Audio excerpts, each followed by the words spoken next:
right, good morning. In order to understand a text, we must have context. We need context in order to provide clarity for that which we're studying, because context is going to give us the circumstances that form the setting, if you will, for an event, an idea, or in the case of our present study, the meaning of prophetic words. We need that context, and particularly in biblical studies, I think that this is important, and I think too often people don't understand the context of what they're reading, and so they might get some value out of the words that they read.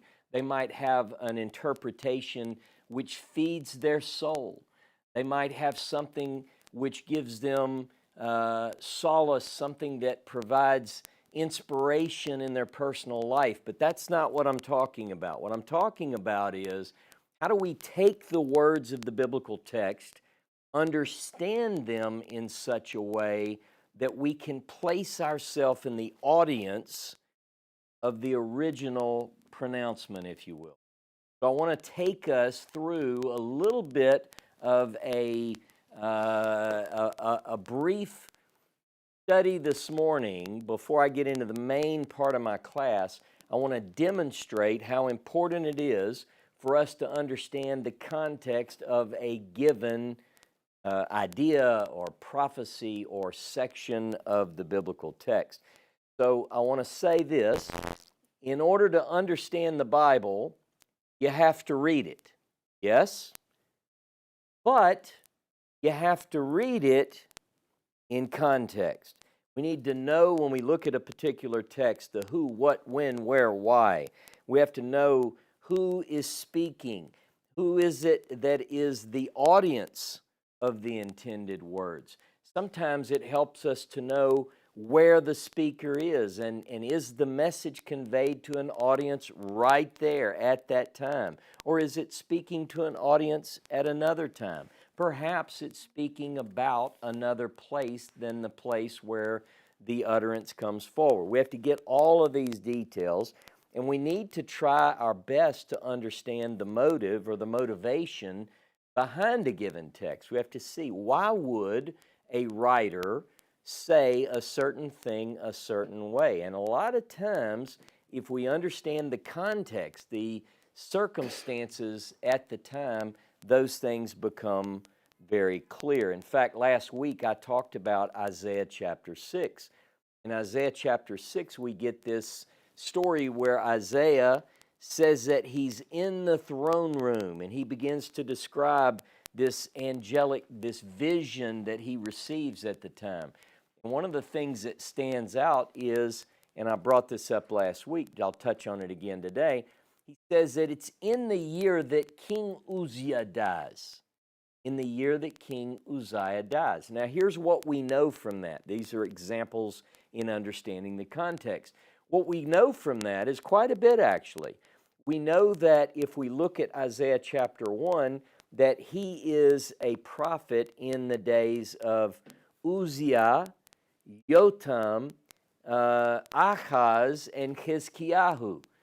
So we know if those are the four kings that he serves as a prophet to, or if his prophetic career touches those four kings of Judah, then we know that the vision in Isaiah 6 comes early in his prophetic career, right? Because it says it's in the year that Uzziah died. So it's at the end of Uzziah's reign, and it's about to be the next king takes over, right? Jotham. So we can kind of get that kind of thing straight. Now go with me this morning. I'm going to go through a couple of these examples because it's going to help me present what I want to share with you today. Go to Micah chapter 1, verse 1. Devar Yehovah asher haya el Micah hamorashti. These are the words, or the word of the Lord which came to Micah of Moreshet is the way that the English reads. In the days of Jotam, Achaz, Hezekiah, kings of Judah, and which he saw regarding Samaria and Jerusalem. So you see how we set off if we're studying Micah, and we get certain things in context right away. We know that Micah, we could do a little research and find out what does it mean when it calls him the Morashti. All right, the translation here says of Moreshet, like it's a place. But we also know that his prophetic career touches 3 kings of Judah. You see, Yotam, Achaz, Hizkiah.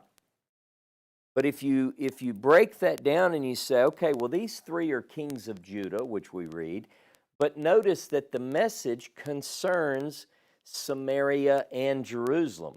So we get this idea that, yes, he's probably dealing with the kingdom of Judah, but his prophecies deal with both. Now, the other thing that should stand out is because he is a prophet at the time of Yotam, Achaz, Hizkiah, his prophetic ministry overlaps Isaiah. So if we're really trying to understand the time, the circumstances, the context, then we have to look at, well, if I read Isaiah and I read, if I'm studying Isaiah, then quite possibly I'll need to also incorporate studies from Micah. I'll give you an example. Isaiah chapter 2 and Micah chapter 4 have what is basically the same prophecy. In days to come, the mountain of the Lord's house will be exalted above all nations, etc. Nations will flow to it. I'm paraphrasing.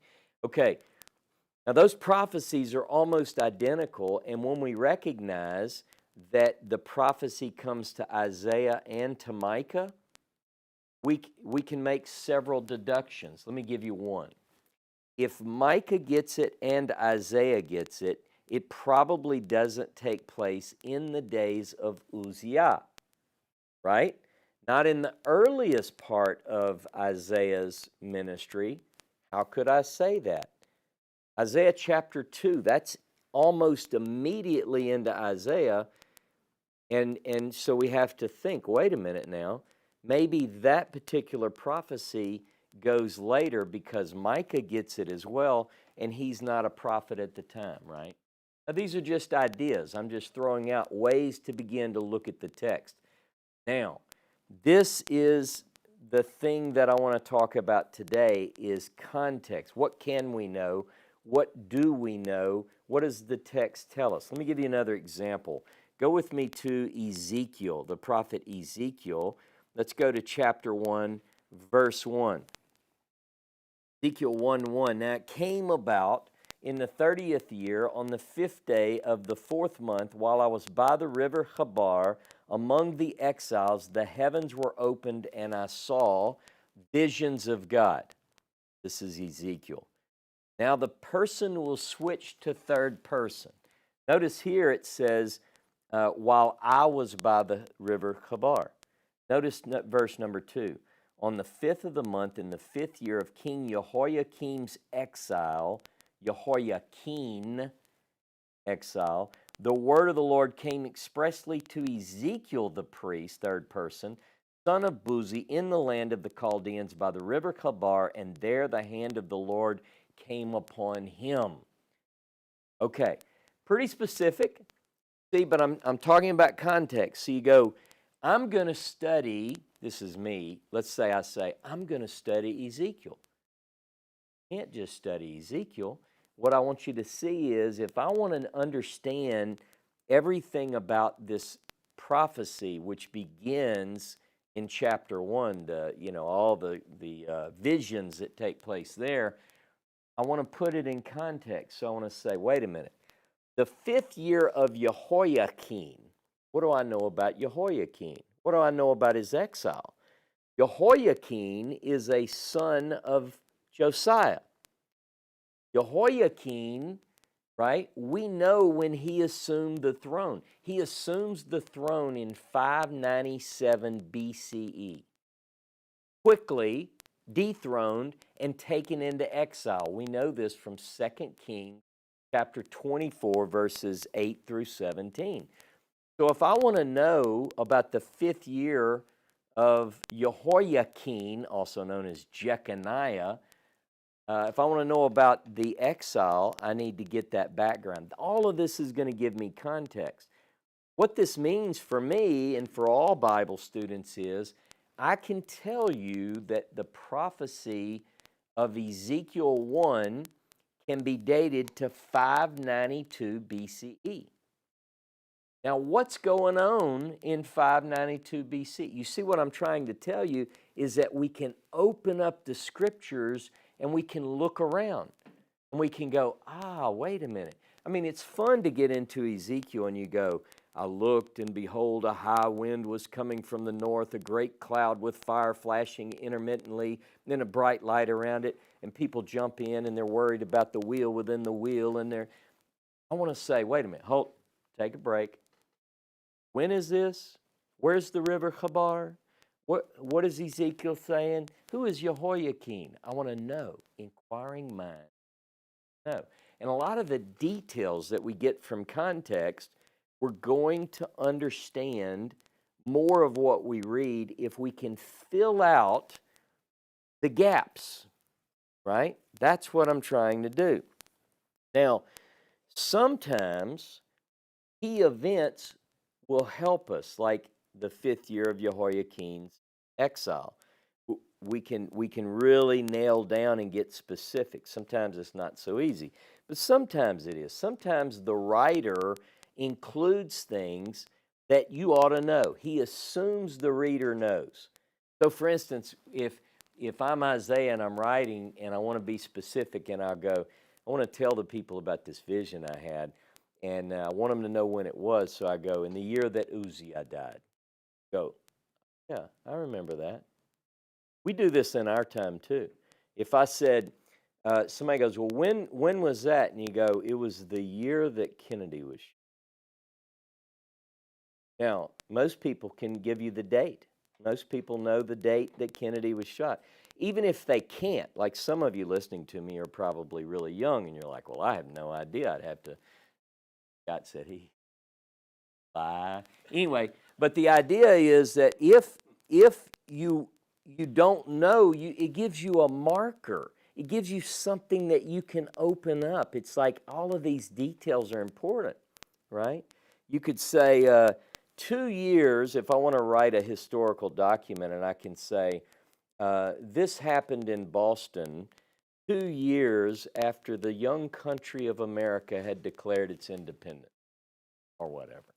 See, because then a reader who knows, they go, oh, well, I know the year that America declared its independence. It gets you into the text. This is my point. These kind of clues are what we're looking for. I'll give you another one. Go with me to Amos, the book of Amos, chapter 1. Some of you said, wait a minute, I thought we're studying Jeremiah. The man had mentioned Jeremiah. Stick with me. Watch. Amos, chapter 1. The words of Amos, who was among the sheep herders from Tekoa. By the way, Amos is one of my favorite prophets. I love Amos. Get to that later. From Tekoa, when he saw visions concerning Israel in the days of Uzziah, king of Judah, and in the days of Jeroboam, the son of Joash, king of Israel, 2 years before the earthquake. All right? Well, I have questions. First thing I want to do is I want to say, okay, Amos is a sheep herder. He's in Tekoa, but he has these visions come to him. There are 2 kings mentioned, Uzziah of Judah. All right? Now, if I know what I just said earlier, remember Isaiah chapter 6, in the year that Uzziah died. So I can put Amos at least partially touching Isaiah's time, right? So, but he gives us more detail. He sees the visions when Uzziah is king of Judah, now the dates, people can go back and forth, and every expert behind me, I have a whole shelf of people that have cracked. They swear to heaven that they have cracked the code on the co-regencies, and they know all of the secrets, and they've figured out what king was king when, and every one of them are different. But anyway, but they at least all have a strong opinion. So I know that according to some, Uzziah, it's 8th century BCE. Some say 785 to 733, give or take 10, 20 years either way. Now, while Uzziah is king of Judah, in Israel, in the north, you have another king named Jeroboam, the son of Joash. So now these two kings' reigns overlap. So that gives me a bar, a window. I could do this on a graph. I've actually done this. And all of these guys here have too, that write these books on it. But now I've got one more marker to put in. He gives me something specific. He says 2 years before the earthquake. Now that's written in such a way, I don't think anybody in the 8th century said, talking about earthquake. What earthquake? I think this was something which was a big, big deal, and in fact it was. It was such a big deal that hundreds of years later, people are talking about this very earthquake. Let me show you. Go with me to Zephaniah, the prophet Zephaniah. Zephaniah 14, and I just want to read, let's start in verse 3. Just because I want you to, because he's going to refer to this, he's going to make a prophecy. Many of you know this prophecy, and he's going to give the same marker. Watch, 14, Zechariah verse 3. Then the Lord, Yod-Heh-Vav-Heh, will go forth and fight against those nations as when he fights on a day of battle. On that day, his feet will stand on the Mount of Olives, which is in front of Jerusalem on the east, and the Mount of Olives will be split in its middle from east to west, forming a very large valley. Half of the mountain will move toward the north, the other half toward the south, and you will flee by the valley of my mountains, for the valley of the mountains will reach to Azel. Yes, you will flee just as you fled from the earthquake in the days of Uzziah, king of Judah. Okay, now do you see all the detail that are packed into those few verses? It gives me a historical event. He's saying that one day that this is going to take place and the Lord's feet will stand on the Mount of Olives. This is not a Messiah, by the way. It's not pictured that way. In context, it's Yod-Heh-Vav-Heh, but that's a whole other class. But whatever's going to happen, the feet are going to be there, and it's going to split. And he goes, let me tell you how bad it's going to be. It's going to be just like that earthquake in the days of Uzziah. Now, here's what we know. You know, there are geological studies, scientific studies of the tectonic plates, and that you can Google the earthquake in the days of Uzziah, and there are scientific evidences put forth that this took place approximately 760 BCE.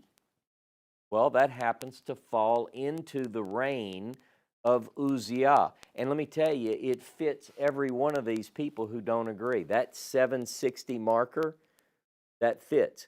It also fits, archaeologically, we know that in the land of Israel, even minimalist scholars, when they do archaeological work, they'll say there was a major earthquake in the 8th century BCE, and we know this by signs of destruction from north to south, and also in Jordan, you know, in Transjordan, we see the similar damage in the 8th century. So what I'm saying is that, and if you press them, because I did, I went and read their reports, if you press these archaeologists, you go, hey, can you tell me when that particular earthquake took place? Can you give me more of a specific date? You said 8th century BCE. They'll say about 750 BCE. In other words, the archaeology confirms there's a massive earthquake 750 to 760 BC. All of these things come together to help us form a better picture. Now, it's in the days of Uzziah. Let me give you one example. We're about ready to start our class today, by the way. All this is just kind of a warm-up. Go with me to Isaiah 24. Isaiah 24, and I want to read verse 18. Isaiah 24, verse 18. By the way, this is a part of Isaiah which is a part of Isaiah which is called like an apocalypse. Very interesting stuff here. But here, listen to this. Isaiah 24:18. Then it will be that the one who flees the sound of terror will fall into the pit, and the one who climbs out of the pit will be caught in a snare, for the windows above are open, the foundations of the earth shake. The earth is broken apart. The earth is split through. The earth is shaken violently. The earth trembles like a heavy drinker, always sways like a hut, for its wrongdoing is heavy upon it. It will fall, never to rise again. So will it happen on that day. Now, this is a prophetic vision, but my question to you is, if I'm Isaiah and I'm looking for a way to describe the cataclysmic event, do I have anything in my day that I would bring to my memory that I would write about? Now, Isaiah is a prophet during the time of Uzziah's reign. Now, we think that Isaiah started about 740. Let's say that the earthquake took place in 760 BCE. That's 20 years. This thing, evidently, this was such a major earthquake in the days of Isaiah. You think he could have referred to it? 20 years? Now that I'm getting older, 20 years is nothing. Let me ask you this. What if I wanted to tell you, let's say I'm writing something, say, catastrophe was as bad as that which befell the Twin Towers. Everybody know what I'm talking about? Realize that was over 20 years ago. Can you imagine it like it was yesterday? What if I told you that the billowing clouds were high and the rescue workers were going into the dangerous place? People couldn't see for days because of the cloud. The cloud could be, you see, I could paint this picture and everyone here would say, oh, I remember.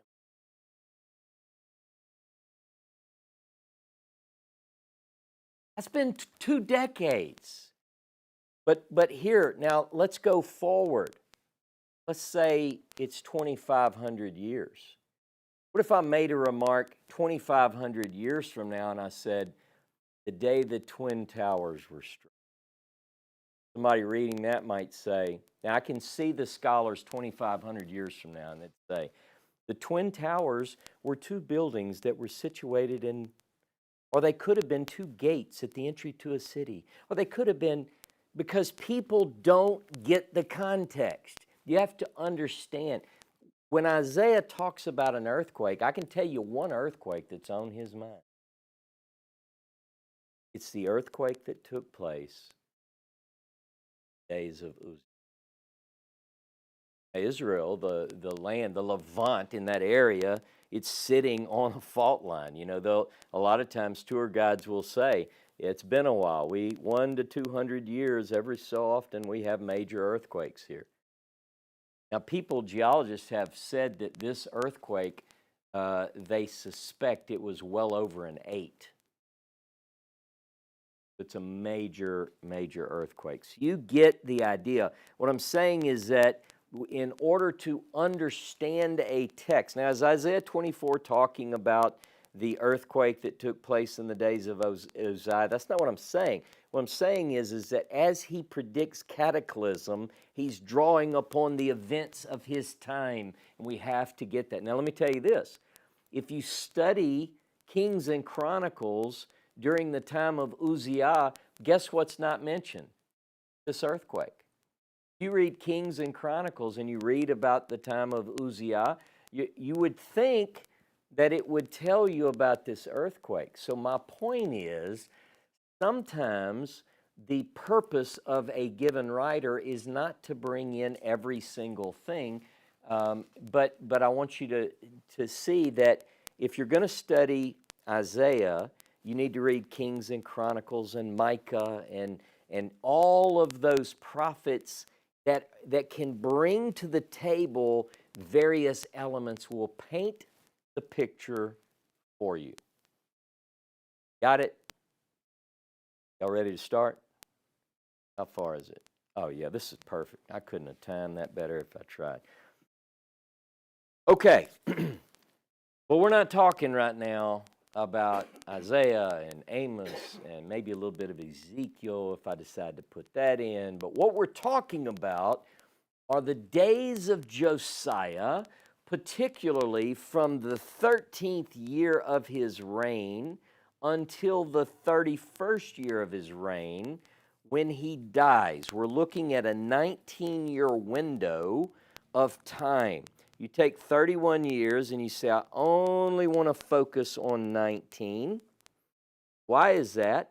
Because Jeremiah, the son of Hilkiah, from the priest at Anatot, from the line which has been cut off, because Solomon was angry that Abiathar sided with the wrong candidate. Elections that year. We're looking at, this is when Jeremiah's prophetic career begins, 13th year of Josiah's reign. Now we're focused in. So we're looking for 19 years, and I want to tell you that Jeremiah has 52 chapters. You can all figure that out on your own. You don't need me. Not all of those chapters deal with those 19 years that we're looking for. And we have to understand that within the 52 chapters of Jeremiah, I've taught another class on this, they're not arranged chronologically. So all of what I started with this morning, context, is important because some of Jeremiah says in the 4th year of Joachim or in the 10th year of Zedekiah, that you can put those on the map. But what do you do if you have sections of Jeremiah that don't say that? You have to say, well, is there anything in the text that doesn't, I don't have a date, but if I read this section of Jeremiah, can I go, it goes here, or oh, it goes here? The answer to that is yes. Sometimes context will give us a way to put these passages in the right place. Let me give you an example. Now, last week, by the way, I started with the call of Jeremiah in chapter 1. Everybody will probably agree that that happens in the 13th year of Josiah's reign. You see? You see how smart I am? I'm not really that smart. I just know that it says he started his prophetic career in the 13th year, and that chapter 1, particularly verse 4 through 10, describes the call of Jeremiah. See, even though it doesn't say this happened in the 13th year, it doesn't say it like that. Go with me to Jeremiah chapter 3. Jeremiah chapter 3. And I'm going to read verse 6. Then the Lord said to me in the days of King Josiah. Hey, anybody want to make a wager as to what king was king when the word of the Lord came to Jeremiah? Now, what we don't know is, remember, we know Jeremiah's a prophet for 19 years of Josiah's reign. Does this happen early, in the middle of the 19 years, or at the end of the 19 years? Don't know yet, right? But would you agree, at least, that this happens in the days of Josiah? It's somewhere on that 19-year marker. Ready? Have you seen what faithless Israel did? What faithless Israel did? She went up on every high hill, under every leafy tree, and she prostituted herself there. He's talking about the northern kingdom. So my Jewish friends can say, yeah, that's the north. You know how they were. Wait a minute. Yet I thought, after she's done all these things, she'll return to me. But she didn't return. And her treacherous sister Judah saw it. And I saw that for all the adulteries of faithless Israel, I sent her away and given her a certificate of divorce. Yet her treacherous sister Judah didn't fear. She went and prostituted herself also. And because of the thoughtlessness of her prostitution, she defiled the land and committed adultery with stones and trees. These are vivid images, by the way. And yet, in the spite of all this, her treacherous sister Judah didn't return to me with all her heart, but rather in deception, declares the Lord. Now, all I know, first of all, well, let me not distract myself. All I know is that this word of the Lord came to Jeremiah in the days of Josiah. It's somewhere in that 19-year window when the two of them overlapped. Is it early? Is it in the middle? Is it late? Don't know yet, but I've got some questions that come up. Now, one of the questions is, how far does this word that came to him in the days of Josiah go? Let me make this a little bit more complicated.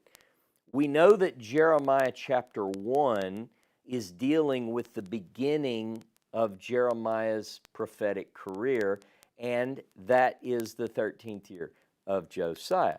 So are we to assume then that chapter 1, verse 1, up through Jeremiah 3, verse 6 and following is all the days of Josiah? Remember, I already told you that some of this isn't in order, but is that safe to assume? Okay, listen to this. Never assume anything when you read the text. Why? Because you don't have to. Sometimes you have. But try to deduce everything you can from context. Now, here's what I do know. Let me ask you this. If I keep reading, this is all related. Look at verse 11.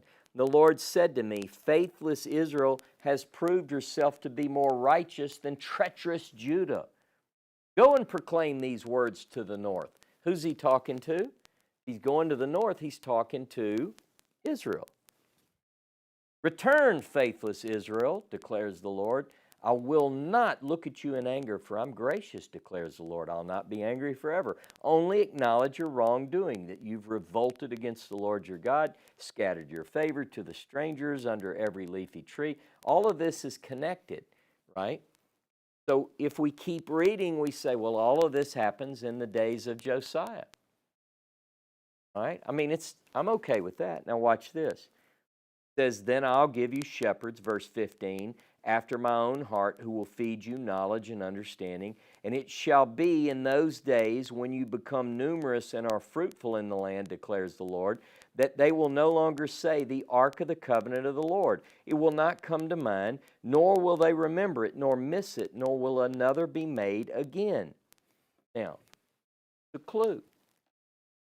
I think, with good reason, one thing to say, I think with good reason, that the people of that day, during the days of Josiah, when this prophecy is uttered, you know what they're saying? They're saying that the Ark of the Covenant of the Lord, it's in their mind, they do remember it, they do miss it, and they do want another one. You see how I'm getting that? Because he's saying, look, time is coming when this is not going to be the case. The text is telling me that it is the case now. So what does that tell me? The days of Josiah, the ark is. But I thought it's supposed to be in the temple. Class, I just want you to get it. See, you're not, if the ark is there and it's not missed and it's not, you're not going to go, boy, I'm looking forward to a day when I won't miss this thing, you know. Now, I know people are saying, well, it could be there, and he's just saying, no, it's not. All right, stick with me. Now, what I do know is, how far does this go? You can read through chapter 3 and 4 and 5, and you can almost say all of this seems to be pretty connected. But let me tell you what happens. When you get to chapter 7, I know something. I know something that I need to tell you. Chapter 7 is no longer the days of Josiah. In fact, I can tell you when it is. Chapter 7 equals chapter 26. If you take Jeremiah 7, you print it out, or you write it by hand, which makes you learn it better. You write it by hand, chapter 7. You write by hand chapter 26, and you take a highlighter, and you begin to note they're the same event. This is Jeremiah's great temple sermon. God thought it was great. Jeremiah probably wouldn't say, I think it's great. The priest didn't like it at all. Right? The religious authorities, and I'm talking about the real religious authorities, and I'm not talking about some pagan, non-Judaic group. These are supposed to be the real, they hate it. The temple sermon, chapter 7, chapter 26. So what we know is that if chapter 3, verse 6 is in the days of Josiah, we have to try to figure out what else is Josiah's days. But we do know that chapter 7 and 26 is at the beginning of Jehoiakim, with an M, Jehoiakim's reign. We're going to do that later. Now the question becomes, next question, what about before chapter 3, verse 6? If I go and I read chapter 1, and I go all the way through chapter 2, and I get into chapter 3, verses 1 through 5, how much of that is the days of Josiah? Well, you're going to have to learn context in order to put those in the right order. Here's something else. You do know, you should know, because we've covered this in a class, that everything that I'm talking about, chapter 1, 2, 3, 4, 5, all the way down, keep going, that Jeremiah doesn't write anything until 23 years into his prophetic ministry. Nothing. Now, you go, how do you? Well, I'm textual. I want to, what does the Bible say? And it says very clearly, we know the time in the 4th year of Jehoiakim, that's when God said, hey, Jerry, I need you to write down everything that I've said to you from the time I first spoke to you until now. Now, when is that? It's in the 4th year of Jehoiakim. It's in the 23rd year. He says, listen, 23rd year of Jeremiah's prophecies. You write down everything I told you. Now, because he hadn't written it yet. So he writes it down. You ever hear people cast aspersions on a certain text and they'll say, well, that wasn't written for decades until after decades of, and so how do we know it's accurate? What if I ask you right now, take a piece of paper and write down your memories of 9/11? Could you do it? Could you give me some facts? Get some things right? Yep. Now, what if God told you in your ear? You think you could get it better? Probably so. So the idea is that he is writing 2 decades later, but he writes it down. Remember the story in chapter 36 of Jeremiah? We covered this in a previous class. It's brought to the king. The king has a guy there. They're reading it. Take a razor, slash off a few columns of text, cast it in the fire. So he burns it up. Jeremiah has to write it again and add a few bells and whistles for the king. Did that to his scroll. We know we know that Jeremiah, the book as we have it, is not chronological. But let me ask you this. Is there anything in the days of Josiah that would help us, like a major thing?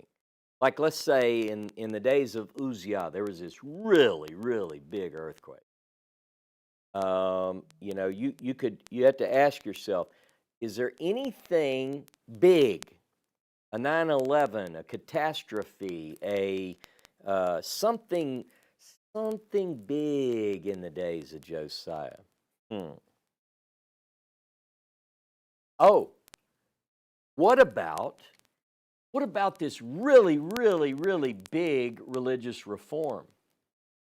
Is there a religious reform that was so great, according to the writer of Kings and Chronicles, it was so great that there'd never been anything like it? You go, well, what about Hezekiah? Nope, pales in comparison. Read 2 Kings 23-25 about Josiah. This is the best thing ever. Josiah was the most righteous king. He had a big revival. They had a Passover. Let me tell you about the Passover. They had this Passover in the time of Josiah it was so incredibly perfect. There was nothing that had ever happened like it since the days of Samuel, one account, or the days of the judges in the other account. But it's been the biggest thing. And then there's this reform, and it goes, and Josiah orders, they go throughout the land, they rid the land of all the idols and bash things and burn things, and all of this is going on. All the people, by the way, this is in the 18th year of Josiah's reign. 18th year of Josiah's reign, this takes place. It's all prompted by the discovery of the original scroll of Moses, by the way. We'll talk about that in a minute. But this is big, big, big, big, big, big, big. I'm telling you, it's major. The religious reform, the super duper Passover, there was nothing like it. Now, look, in fact, let me just give you a little bit here. Go to 2 Chronicles 34. Let me give you a little bit of setting in Josiah's time. This is context, people. You need context.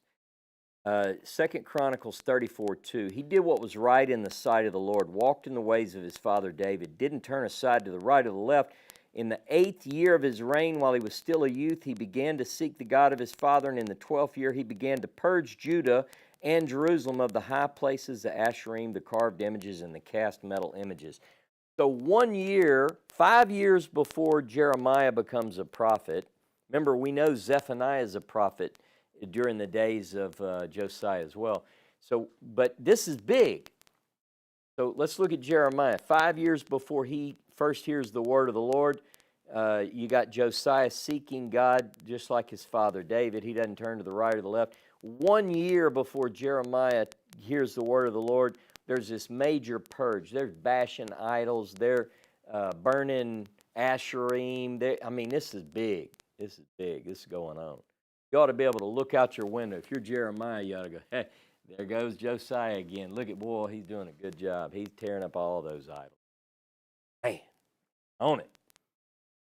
Right? That's what you ought to see in Jeremiah.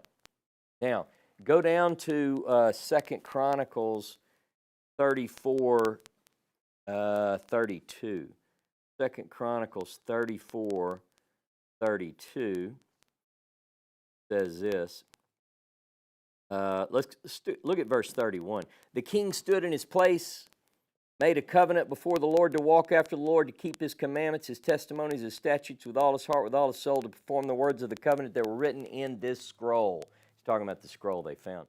Furthermore, he made all who were present in Jerusalem and Benjamin stand with him, so the inhabitants of Jerusalem acted in accordance with the covenant of God, the God of their fathers. You're like, wow. So he not only does he commit to following God and getting his life straight and being holy and righteous, but he has all the people there do it too. Look at this, verse 33. Josiah removed all the abomination from all the lands belonging to the sons of Israel, made all who were present in Israel serve the Lord their God. Throughout his lifetime, they did not turn from following the Lord God of their fathers. Throughout his lifetime, they did not turn from following the Lord God of their fathers. Thus saith the official record from the government. Now, here's the question. This is in the 18th year of Josiah's reign, 622 BCE. He's not going to die until his 31st year. So that means if we read the account here, now Kings doesn't have this account. All Kings tells us is that the people did take on the covenant, but it doesn't get into how perfect everything was for all his days. It just says, they raise their hand, covenant thing. But this suggests that from year 622 BCE until Necho kills him on a battlefield, that during that window, right? Now remember, Jeremiah has been a prophet for 5 years when the scroll is found. He starts in the 13th year. He hears the word of the Lord. Scroll's found in the 18th year. That's 5 years, 6 years. I'm not a math teacher. Don't learn math from me. Stick with the Bible. From the 13th year to the 18th year, right? He's a prophet. When the scroll is found, by the way, nobody says anything about go talk to Jeremiah or Zephaniah. They go to Huldah. Huldah says, yes, bad stuff's coming, but don't worry, king. You're going to go to your grave in peace. And he goes to the grave with an arrow. But I guess some people might call that peaceful. I wouldn't. Interestingly,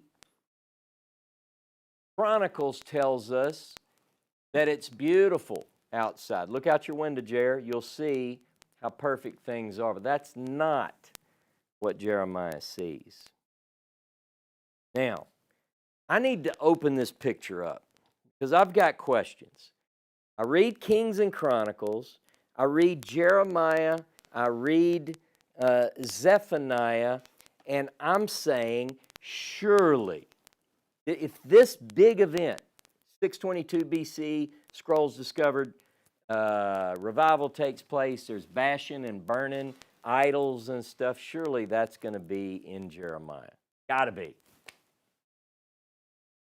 And if I don't look, I'm not going to find it, you see. See why I'm talking about context. The biggest thing. In fact, if you take out of Kings and Chronicles the stuff about this the scroll and you take that out, there's not much left to talk about.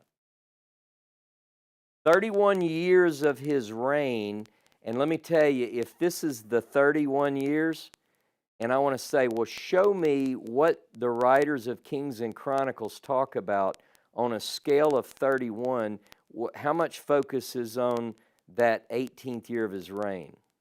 Look, how about like that? Everything. It's everything. It's basically what it talks about. All right. Now, one thing that I do know is that if you read Kings and Chronicles, you get the idea that the religious establishment is corrupt as hell at this time. It's bad. It's bad. The priesthood is off the leash. I mean, it is. You have a wicked and corrupt religious establishment. Now, let me give you an example of something I find contextually in the story of this great religious reform that I see mentioned by Jeremiah. Let me give you this. Go to 2 Kings 23. 2 Kings 23. Let me find the verse. I think it's, yeah. Verse 10, 2 Kings 23. He, meaning Hezekiah, he also defiled Tophet, which is in the valley of the son of Hinnom, so that no one would make his son or his daughter pass through the fire for Molech. So according to the writer of Kings, Chronicles doesn't have this particular passage, But Kings is saying, listen, I need to tell you readers something that was going on in the days of Hezekiah. But have no fear, Hezekiah put a stop to it. And it was this, that a place, Tophet, and it's in the valley, Gebne Hinnom, the valley of the sons of Hinnom, and it was, they were offering, look, they were causing their sons and daughters to pass through the fire for Molech. They're killing their children. Right there in Jerusalem, the Hinnom Valley, Gehenna. You talk about hell, this is why we get the idea. It begins in Jeremiah, in his time. So that's, by the way, you probably know this, but Gehinnom, the valley of Hinnom, or the valley of the sons of Hinnom, that's where the rabbis do this, the New Testament, everybody starts referring to this wicked place as Gehenna, and it's because of this. It goes back to the time of Jeremiah, Josiah. So if Josiah says, listen, the writer of 2 Kings, whoever that is, some say it's Jeremiah, by the way, they say, listen, it's so bad, I got to admit, they're killing their children in the valley of, they're offering them to Molech, a false god. You'd think maybe one of the prophets would mention this. Well, they do. Jeremiah mentions it too. Now remember what we read in Kings. And Kings says it was going on, but I put a stop to it. Not going to do that anymore. Now, go with me to Jeremiah chapter 7. Now remember, I told you, Jeremiah 7 is actually in the time after Josiah. Jeremiah 7 equals Jeremiah 26. It's about a temple sermon that takes place after Josiah. In fact, it's the time of Jehoiakim. We're going to get into this later, but start in verse 29, Jeremiah 7:29. Here we go. Cut off your hair, throw it away, take up a song of mourning on the bare heights, for the Lord has rejected and forsaken the generation of his wrath. Whew! Tough. Now, by the way, this is during the time that we're dealing with, so let's look for something. Watch verse 30. For the sons of Judah have done that which is evil in my sight, declares the Lord. They have put their detestable things in the house which is called by my name to defile it. That's talking about the temple. They have built the high places of Tophet, which is in the valley Ben Hinnom, to burn their sons and their daughters in the fire, which I did not command. It did not come to my mind. Therefore, behold, days are coming, declares the Lord, when it will no longer be called Tophet, or the valley of Ben Hinnom, but the valley of the slaughter.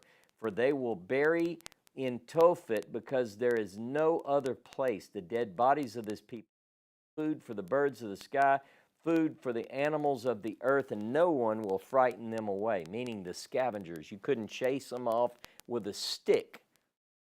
All right, verse 34, then I will eliminate from the cities of Judah and from the streets of Jerusalem the voice of joy, the voice of gladness, the voice of the groom, voice of the bride, for the land will become a site of ruins. At that time, no white space in the text. At that meaning, this continues. The chapters are artificial. At that time, what time? The time that he's talking about, Tophet and the burning and so forth. Declares the Lord, they will bring out the bones of the kings of Judah, the bones of its leaders, the bones of the priests, the bones of the prophets, and the bones of the inhabitants of Jerusalem from their graves. They're going to spread them out to the sun, the moon, to all the heavenly lights which they have loved, which they have served, which they have followed, which they have sought, and which they have worshipped. They will not be gathered nor buried. They will be like dung on the face of the earth. And death will be chosen rather than life by all the remnant that remains of this evil family, remains in all the places which I have driven them, declares the Lord of armies. Now, question is, Does this happen after? In other words, in the days of Josiah, the 18th year of his reign, 622 BCE, has this massive revival, reform, destroys Zion. One of the things that he says he takes care of is this thing going on in Tophet. So one could say, maybe what's described in Jeremiah 7 should be placed after 622 BCE, right? You could do that, maybe, until we get a little bit further in. But you go, well, let's put it between 622 BCE and the death of Josiah on the battlefield at Megiddo by an arrow from Necho, peaceful death that Huldah promised him. So you gotta say somehow maybe it's there. But go with me to Jeremiah 19. Jeremiah 19. It's important. We have to get this. Now, by the way, I'm going to read it. Verse 1, 19. This is what the Lord says. Go and buy a potter's earthenware jar. Take some of the elders of the people and some of the senior priests. Go out to the valley of Ben Hinnom, which is in the entrance of the potsherd gate, and proclaim there the words that I tell you. And say, hear the word of the Lord, you kings of Judah, inhabitants of Jerusalem. This is what the Lord of armies, the God of Israel, says. Behold, I'm going to bring a disaster on this place, at which the ears of everyone that hears it will tingle, since they've abandoned me and made this place foreign, and have burned sacrifices in it to other gods that neither they nor their forefathers nor the kings of Judah had ever known. Since they have filled this place with the blood of the innocent, and have built the high places of Baal to burn their sons in fire as burnt offerings to Baal, a thing which I did not command nor speak of. It didn't ever enter my mind. Does this remind you of Jeremiah 7? All right, stick with me. Therefore, behold, days are coming, declares the Lord, when this place will no longer be called Tophet or the valley of Ben Hinnom, but rather the valley of slaughter. Does that remind you of chapter 7? You see how we're looking at context? I will frustrate the planning of Judah and Jerusalem in this place. I'll make them fall by the sword before their enemies and by the hand of those who seek their life. I will make their carcasses food for the birds of the sky, animals of the earth. I'm also going to turn this city into the object of horror and hissing. Everyone who passes by it will be appalled and hiss because of all its disasters. I'm going to make them eat the flesh of their sons, flesh of their daughters, and they'll eat one another's flesh during the siege and in the hardship with which their enemies and those who seek their life will torment them. Then you're to break the jar in the sight of the men who accompany you. You'll say to them, this is what the Lord of armies says. To the same extent, I'll break this people in this city, just as one breaks a potter's vessel, which cannot be repaired. And they will bury their dead in Tophet, because there is no place for burial. This is how I'll treat this place and its inhabitants, declares the Lord, so as to make this city like Tophet. Houses of Jerusalem, the houses of the kings of Judah will be defiled like the place of Tophet, because of all the houses on whose rooftops they burned sacrifices to all the heavenly lights and poured out drink offerings to other gods. Then Jeremiah came to Tophet, where the Lord had sent him to prophesy, and he stood in the courtyard of the Lord's house and said to all the people, this is what the Lord of armies, the God of Israel, says. Behold, I'm going to bring on this city, all its towns, the entire disaster I've declared against it, because they've stiffened their necks so as not to listen to my words. Chapter 7 and chapter 19, God is extremely angry about what's happening in Tophet. They're sacrificing their children to gods. What he says is it's going to stop, but what's going to happen is that place is going to be used to bury them. There's not going to be room anywhere else. The question becomes, if it was stopped, by Josiah in the 18th year of his reign in 622 BCE. This either, the prophecies in 7 and 19 have to be situated before the discovery of the scroll and the revival and the great Passover and the 2 Kings 23:10 verse, or the official record says the king stopped it in word, and I'm not suggesting he didn't. Maybe the king said, you got to stop that, and they didn't. Or after the king dies, they resume it again. There are a lot of options, but I want you to understand that this Tophet is a big problem in the days of Josiah, and Jeremiah talks about it in chapter 7. He talks about it in chapter 19, and I'll tell you that chapter 7, at least the bulk of it, the temple sermon, happens after the days of Josiah. So I think with good reason, textually supported, that these prophecies happen after the time of Josiah, and therefore Josiah did not effectively eradicate what happened, what was happening at Tophet in his days.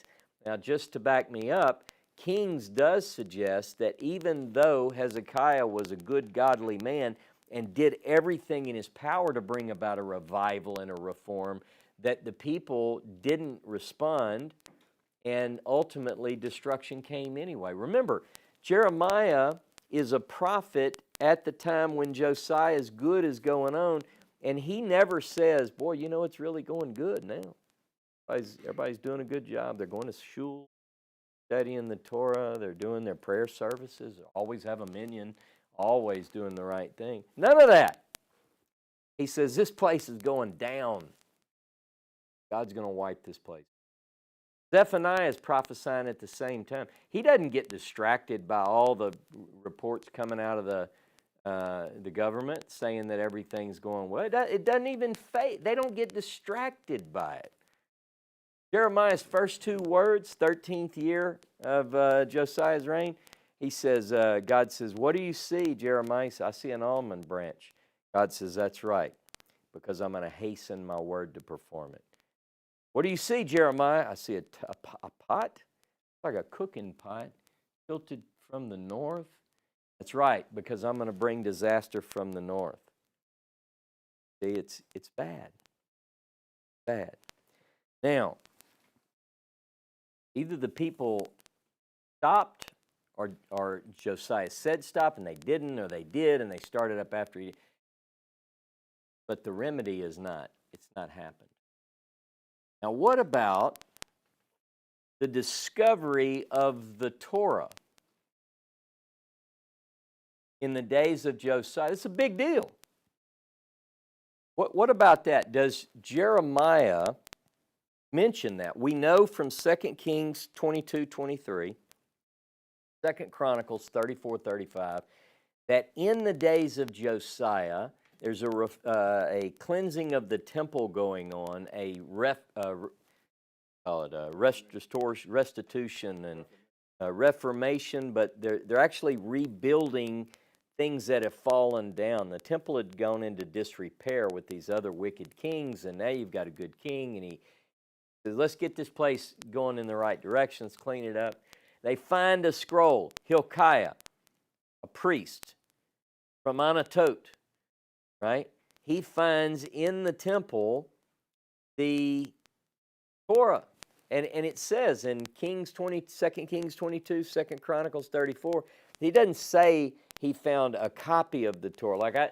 It's not like saying Ross found a Torah in his study. Of course I did. There are a bunch of copies of the Torah.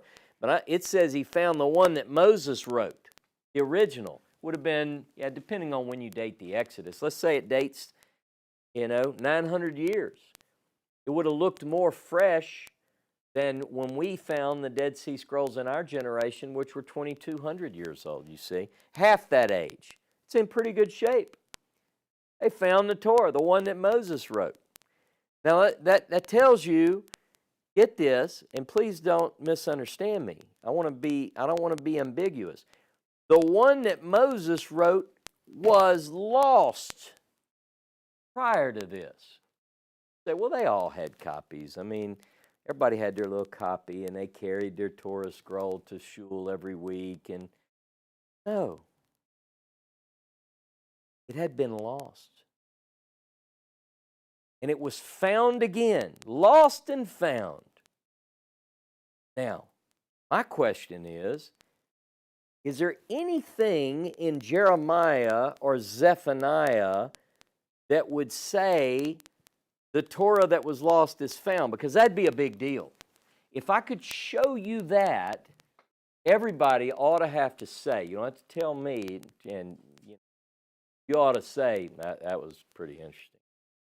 If we can show it.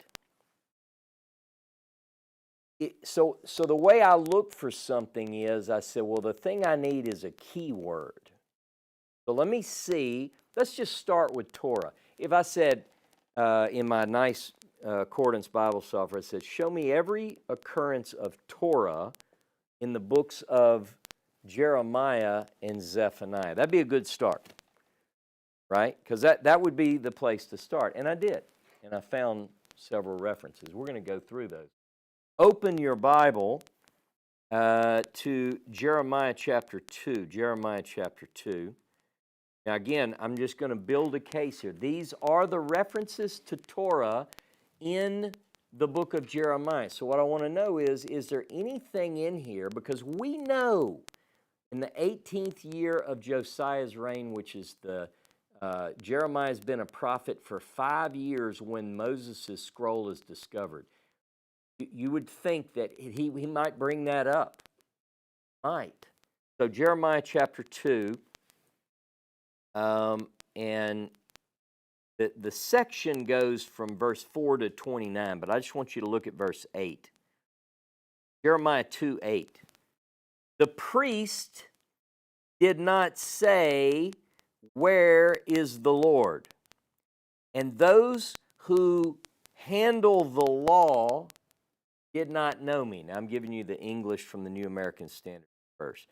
The rulers revolted against me. The prophets prophesied by Baal and walked after things that were no benefit, or as King James, of no profit. R-O-F-I-T, prophet, that kind of prophet. So he says here, the priests aren't saying, where is the Lord? They're not interested in the Lord. The priest. What priest? Are we talking about priest in another country? We're talking about the priests that are supposed to be looking for the Lord, right? That priest, not some other pagan group. I'm talking about the priesthood. The priesthood is not concerned with God. And then where it says those who handle the Torah, tofse ha-Torah, the ones who handle the Torah, literally this word, look up this word. You do a search on this word, it's not like here, let's say, I don't have to play, or let's say I'm handling the Torah. It's not the image, the text doesn't mean like someone who's handling it gently. This is like this.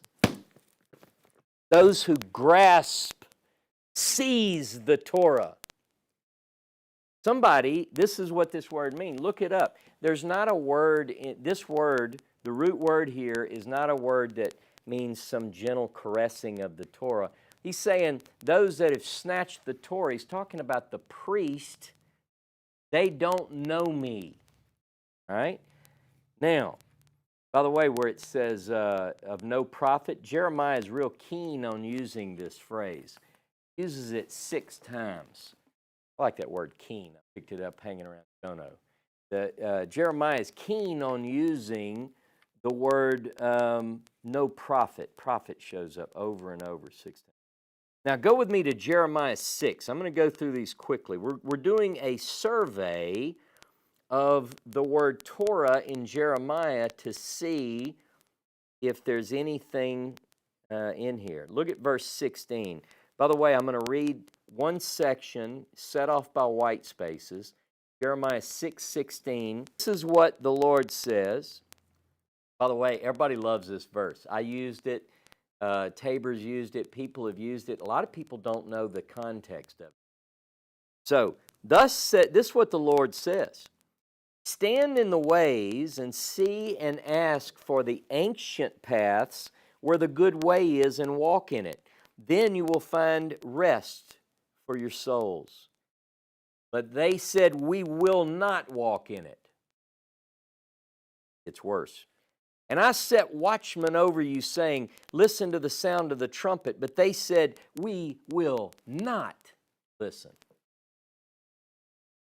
Therefore, hear, you nations. Look, I'm sorry to interrupt myself. Can you pull that curtain? Someone just parked there and that light is about to blind me. Pull it a little bit. Perfect.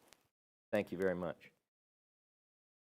They said, we will not listen. Therefore, hear, you nations, and know, you congregation, what is among them. Listen, earth, behold, I'm bringing disaster on this people, the fruit of their plans, because they've not listened to my words. And as for my Torah, they have rejected it also.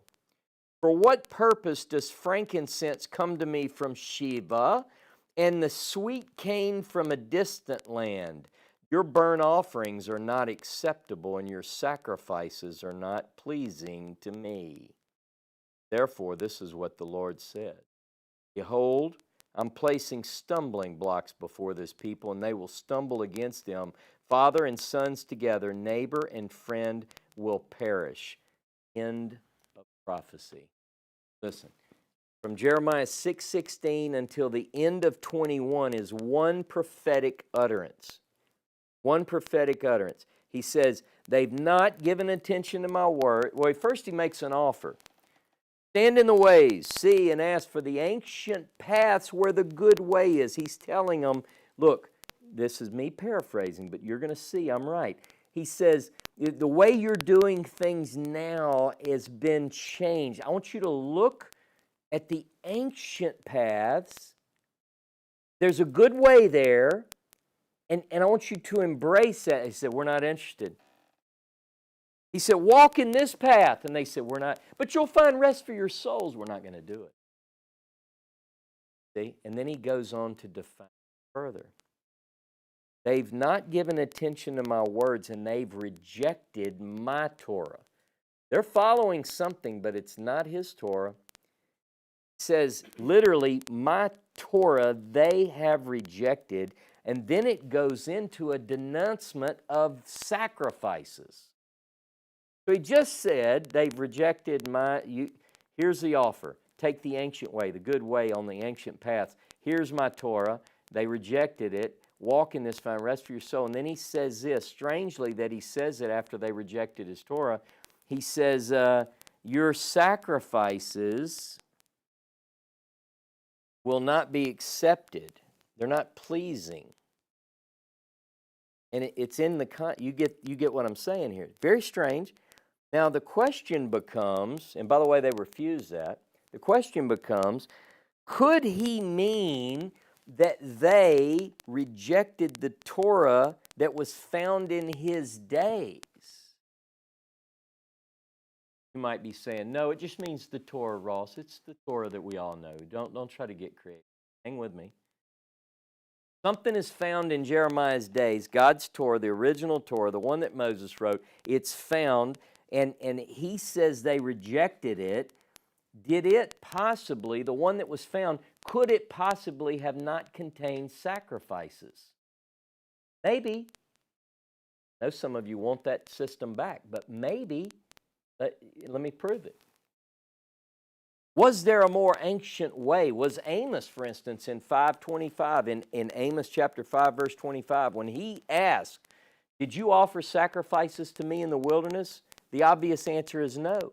So could it be that a scroll was found in the days of Josiah, in the time of Jeremiah, that didn't have sacrifices in it? He's trying to call them back to that way, and they said, we're not listening. We like the way we got it now. Okay, let's keep going. Go to Jeremiah chapter 8. Let's see. Jeremiah chapter 8. We're going to read from verse 4.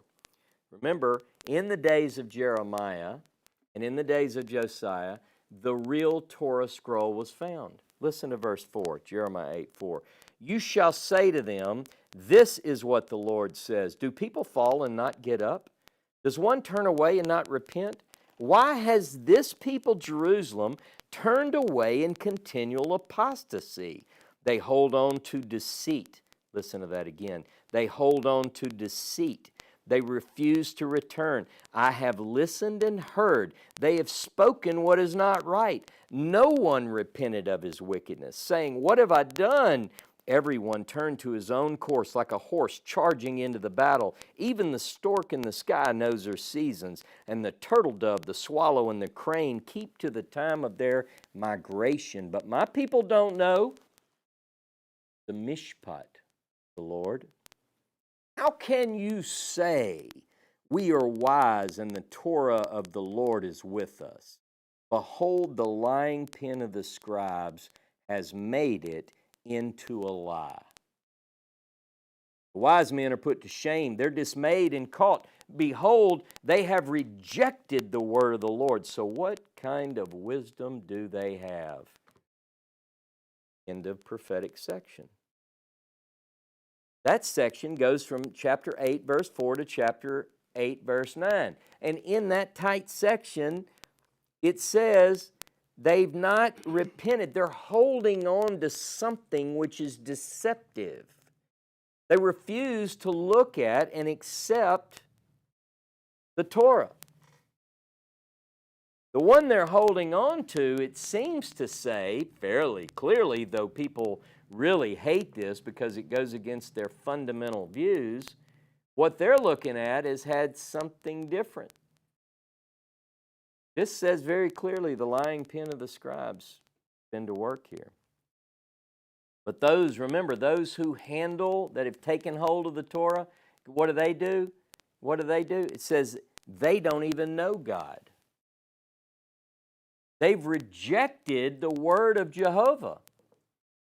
Could the scribes have really, are you suggesting, Ross, that the scribes changed the Torah? I'm saying Jeremiah is saying that. That's what I didn't say it, I just read it. You read it. Those who handle the law, let me ask you this. Do you because we want to think, and we've been told to think, that Jeremiah, that the priesthood that Israel faithfully kept, you've heard it. That's not what the Bible says. Not what the prophets say. It's certainly not what God says. See, our traditions have said, yeah, but they were good, They kept it. You think Jeremiah trusted the priesthood? He's a priest. He doesn't trust the priesthood. He says the priesthood is hopelessly corrupt. He wants them to repent. They won't. You think the prophets thought that the priesthood was functioning right? If that's the case, why does Malachi bring a word of the Lord about dung from the sacrifices being smeared on the priest's faces? That's pretty rough. Read that on your own, Malachi chapter 2, verse 3. You telling me that those priests in Malachi were doing the right thing? God says put the sacrificial dung on them. What about Zephaniah? Let me ask you that. He was a prophet at this time. Maybe Zephaniah has something to say about people of his time, which is also the time of Jeremiah, the time of Josiah. Maybe he has something to say about people keeping the Torah the right way. The Torah is found in his day. Let's see what he says. Go to Zephaniah. Zephaniah chapter 3. Remember Zephaniah, you got to read Zephaniah in context. Let's just look at verse 4. Chapter 3, verse 4. Her prophets are insolent, treacherous men. Her priests have profaned the sanctuary. They've done violence to the law. Wait a minute. The priests have profaned. Het lamed lamed to pollute the holy, is what it says. And let me tell you what they did to the Torah. It says the priest, Chamsu Torah, means they've done violence to it.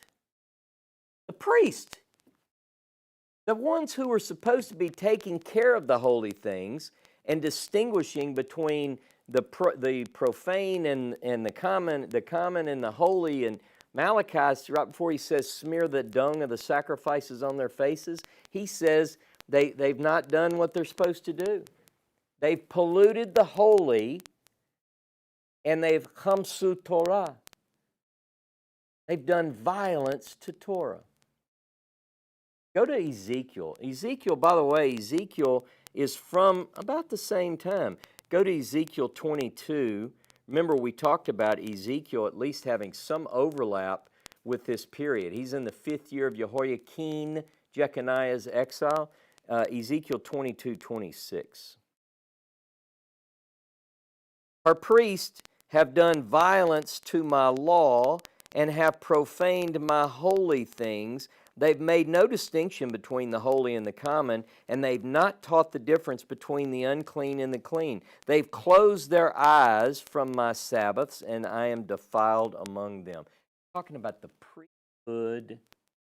You know what he says? He says exactly, it's switched, but it's the only two occurrences of this charge against the priesthood. It's at the same time in history. It's at the time from Josiah's time until Jeconiah's 5th year of his exile. It's a tight window.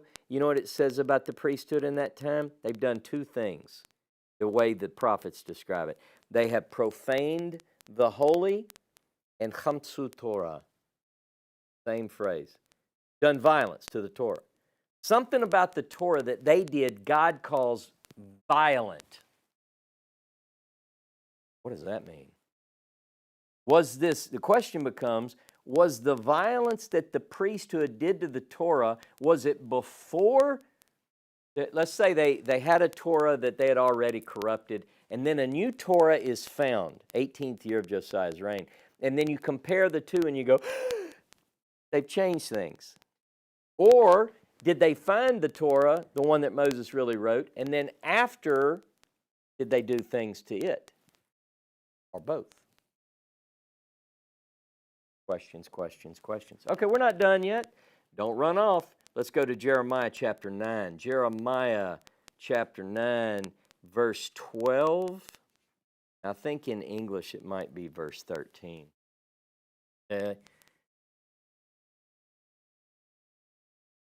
Verse 13 in English. The Lord said, behold, they have abandoned, or literally it means forsaken, azvam. They have azvam et Torati. They have abandoned or forsaken my Torah, which I put before them, and have not obeyed my voice nor walked according to it, but followed the stubbornness of their heart and Baal as their fathers taught them. Therefore, this is what the Lord of armies, God of Israel, says. I'm going to feed this people wormwood, etc., etc. So here's the deal. Jeremiah here, Jeremiah in Jeremiah's day, a scroll was found. You know what Jeremiah says? The one that God put before them. Now, I think it's interesting to note historically that in the time of Josiah and in the prophetic career of Jeremiah, literally the Torah was put before them, and they said, we won't have anything. The priest said, we'll seize it. Like that. Was it literally set before them in the days of Josiah? By the way, this phrase is Deuteronomic, let's say. In other words, the put before you is something very interesting. It doesn't occur in Exodus, Leviticus, or Numbers. The phrase only appears in the book of Deuteronomy.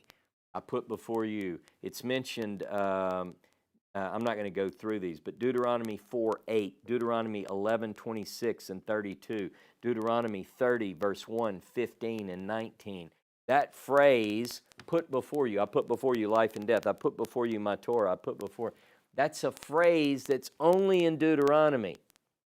What's interesting is that if you look at 2 Chronicles and 34, 35, 2 Kings 23, 22, 23, that phrase and those phrases, everybody reads the account of the discovery of the scroll, and without exception that I know of, most scholars all the way back to the 1800s have said the scroll that was discovered was very similar to Deuteronomy. It was a form of Deuteronomy. This idea of putting before, you put the Torah before the people, it's not found in any of the material in Deuteronomy from chapter 12 through 26. That's priestly. I'll get into that more later. But I want you to know it. So think about that. The phrase is Deuteronomic, and whenever Jeremiah says God put a Torah in front of them, I think he means literally because it was found in their days. Now, go to chapter 16, Jeremiah 16. Jeremiah 16, verse 9. Now look, there are people, by the way, that won't like this teaching because they've already, they're going to refuse to change because they're defending something that they've been told to defend. It's the same thing that was happening in the days of Jeremiah, right? Listen to verse 9, Jeremiah 16, 9. This is what the Lord of armies, the God of Israel, says. Behold, I'm going to eliminate from this place before your eyes and in your time the voice of rejoicing, the voice of joy, the voice of the groom, and the voice of the bride. It will happen that when you tell this people all these words, they'll say to you, for what reason has the Lord declared all this disaster against us? And what is our wrongdoing? Or what's our sin that we've committed against the Lord our God? Then you're going to say to them, it's because your forefathers have abandoned me, declares the Lord, have followed other gods, served and worshiped them, but they have abandoned me and not kept my law or my Torah. You too have done evil, and even more than your fathers. For behold, every one of you is following the stubbornness of his own evil heart without listening to me.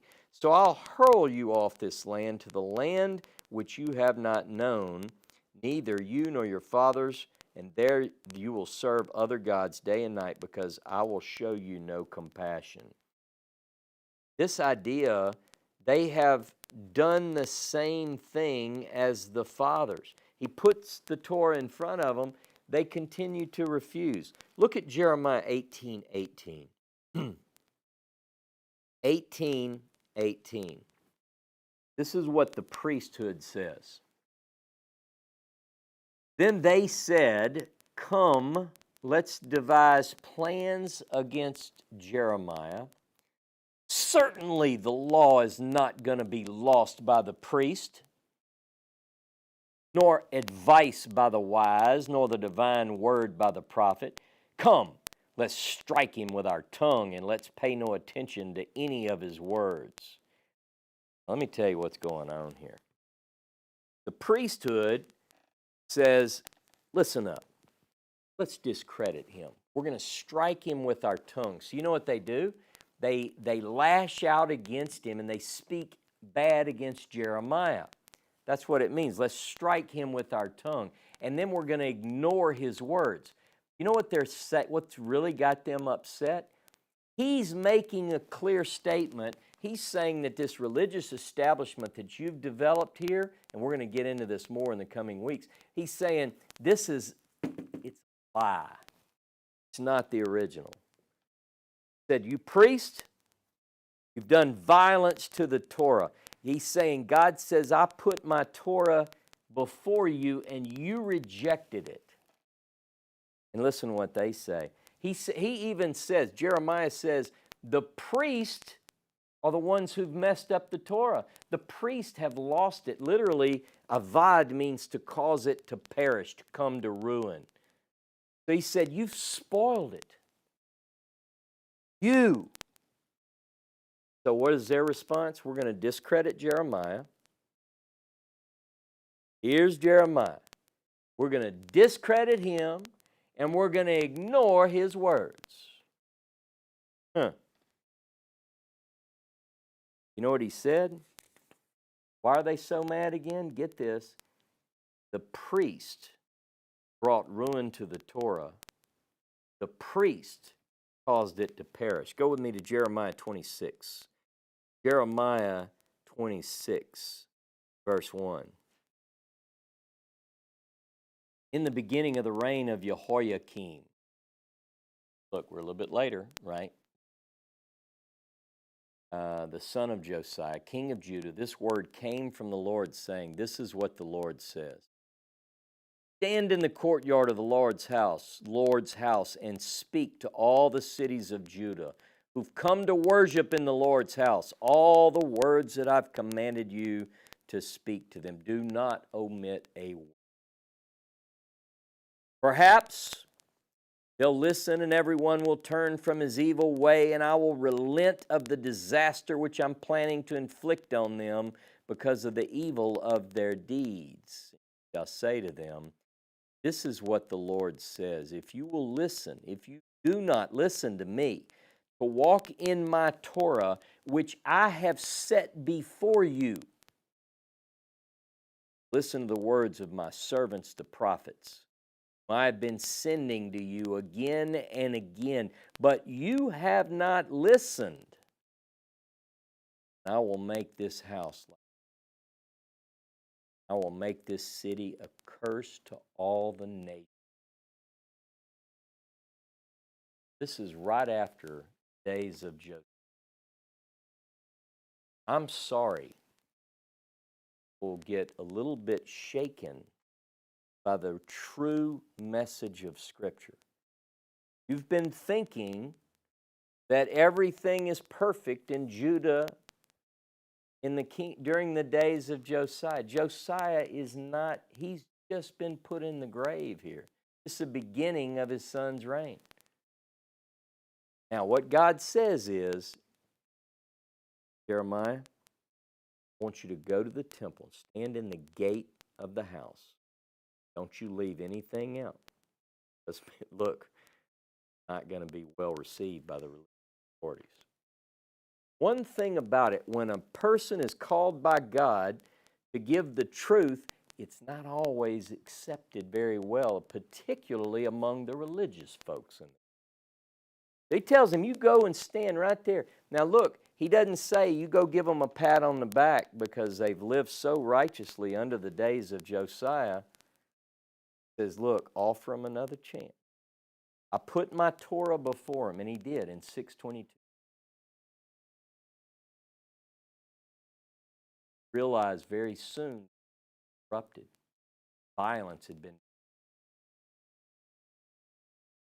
Just turn.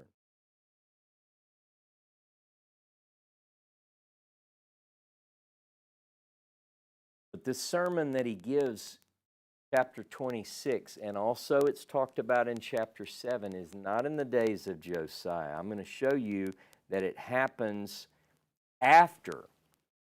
I'm going to show you that 7 and 26 happen after the discovery of the scroll. We'll get into that. Jeremiah chapter 32, verse 23. I'm just going to give you these next couple of passages and let you read them. Basically, it says there that they didn't obey your voice or walk in your Torah. Chapter 44, verses 7 through 10, he talks about how he set before them and their fathers the Torah, and yet they didn't follow it. Now, I want you to go with me to Jeremiah 31. Jeremiah 31. I want you to go to verse 31. Behold, days are coming, declares the Lord. I'm going to make a new covenant with the house of Israel and the house of Judah, not like the covenant that I made with their fathers on the day I took them by the hand to bring them out of the land of Egypt, my covenant which they broke, though I was a husband to them. But this is the covenant I'll make with the house of Israel after those days, declares the Lord. I'll put my law within them and write it on their heart, and I will be their God, and they shall be my people. says, I'm going to put my Torah in their midst, write it on their heart. Now, in the context of Jeremiah, realize that in his day, the Torah was literally put in. They rejected it. They were shown the real Torah. It didn't agree with what they had. Jeremiah tried to appeal to him. He said, listen, the lying pen of the scribes is at work here. He even tells them what that lying pen wrote in there. Context is important if we want to understand.